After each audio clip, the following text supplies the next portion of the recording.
একজন ওল্ড প্লেয়ারের মুখ থেকে এই কথাটা তখনই বেরোয় যখন সে তার স্কিলকে হারিয়ে ফেলে।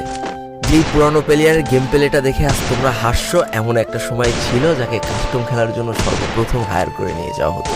যেই পুরনো প্লেয়ারটার গেম প্লে দেখে আজ তোমরা হাসছো, একটাবার খোঁজ নিয়ে দেখো সেই প্লেয়ারটার গেম প্লে দেখেই একটা সময় অনেক মানুষ গেম খেলা শিখেছে। যেই ওল্ড প্লেয়ারটার খেলা দেখে আজ তোমরা তোমাদের গ্রুপে নিতেও লজ্জা পাচ্ছ, খোঁজ নিয়ে দেখো সেই ওল্ড প্লেয়ারটা কোনো একটা সময় কোনো একটা গিল্ডের লিডার বা অফিসার ছিল।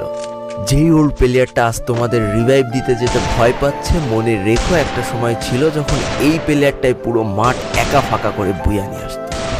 যেই নতুন প্লেয়ারগুলো শুধুমাত্র ডাইনামিক ডুয়োর সাথে গেম খেলার জন্য সারা রাত জাগো, তোমরা মনে রেখো যারা ওল্ড প্লেয়ার ছিল তারা সারা রাত খালি ট্রেনিং পিটাতো নিজেদের স্কিল ভালো করার জন্য।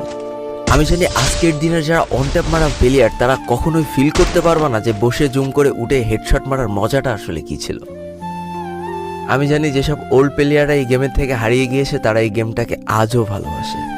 জীবনে এমন হাজারো ওল্ড প্লেয়ার আছে যাদের ফ্রি ফায়ারই ছিল জীবনে প্রথম রাত জাগার কারণ। আমি জানি এমন হাজারো ওল্ড প্লেয়ার আছে যাদের রেজাল্ট খারাপ করারও